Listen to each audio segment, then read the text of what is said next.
প্রবাসী ভাইদের জন্য একটা টিপস, দেখেন আপনার টাকা যদি খরচ হয়ে যায়, কেউ ধার দেবে না টাকা।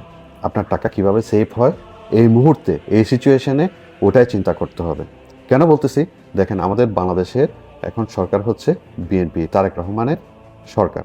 তারেক রহমান এখন যেভাবে ভালো দেখাচ্ছে আমাদেরকে, প্রতিপক্ষ কিন্তু চোরের লক্ষণ, সন্দেহ হচ্ছে।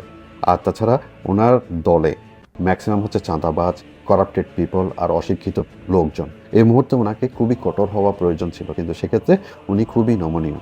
আর তাছাড়া ওনার দল এই মুহূর্তে ওই ইন্টার্নি সরকারকে বিভিন্নভাবে দোষারোপ করছে, ওইখানে রিজার্ভ খেয়ে ফেলেছে, হ্যান ত্যান হাবিজাবি, কিন্তু কোনো ধরনের প্রুফ নাই। ওরা সবাই সৎ ছিল। যেমন আসিফ মাহমুদকে দেখেন, বলেছিল প্রথম 1100 কোটি টাকা পাচার করেছে, তারপর 1000 কোটি টাকা। ও তো পুরো 14 গোষ্ঠীর পুরো অ্যাকাউন্ট স্টেটমেন্ট তুলে ধরেছে সবার সামনে, জাতির সামনে।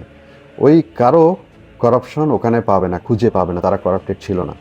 ওই কারণ এই মুহূর্তে এই ধরনের কথা এই জন্যই বলছে যে ওই টাকাটা এখন যে তারা খাবে সেটা কিভাবে হালাল করবে, সেজন্য জাতিকে আগে ভাগে একটা ধারণা দিয়ে রাখতেছে। আর একটা কথা মনে রাখতে হবে, বিএনপি কিন্তু জুলাই সনদের বিপক্ষে। আর জুলাই সনদ বাস্তবায়নের ক্ষেত্রে তাদের কোনো পদক্ষেপও নেই। তার মানে এখনও আমাদের প্রধানমন্ত্রী কিন্তু শেখ হাসিনা, সংবিধান অনুযায়ী। তো এটা একটা চিন্তার বিষয়। আর এখন আপনি দেখেন বহির্বিশ্বের অবস্থা খুবই খারাপ। এখন যে অবস্থা, যুদ্ধ চলতেছে।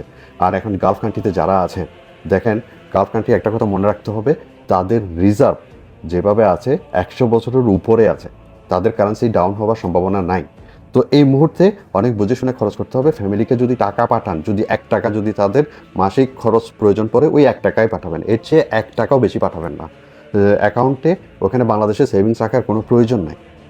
তো আর যদি জায়গা জমি নেন এটা অন্য কথা, আর কিন্তু সেভিংসের চিন্তা করে বাংলাদেশে এই মুহূর্তে টাকা পাঠাবেন না। যতটুকু প্রয়োজন ঠিক ততটুকুই পাঠাবেন, বাকিটা এখানেই সেভ রাখবেন। এখন দেখেন ইউনাইটেড আরব এমিরেটসের 3000 দিরহাম মানে বাংলাদেশের 1 লাখ টাকা। এমনও সিচুয়েশন আসতে পারে, পাকিস্তানের 10ও হতে পারে, আল্লাহ না করুক এই ধরনের সিচুয়েশন যেন না আসে আমাদের দেশে। যদি আসে দেখবেন 1000 দিরহামে বাংলাদেশের 1 লাখ টাকা হয়ে যাচ্ছে। তো আপনার লাখ টাকা আপনার টাকাটা বাড়তি হচ্ছে। তো অনেক বুঝে শুনে আপনার ফাইন্যান্সিয়াল ডিসিশনগুলো নেবেন। প্রবাসী ভাইদেরকে এটাই আমার অনুরোধ। ভালো থাকবেন সবাই।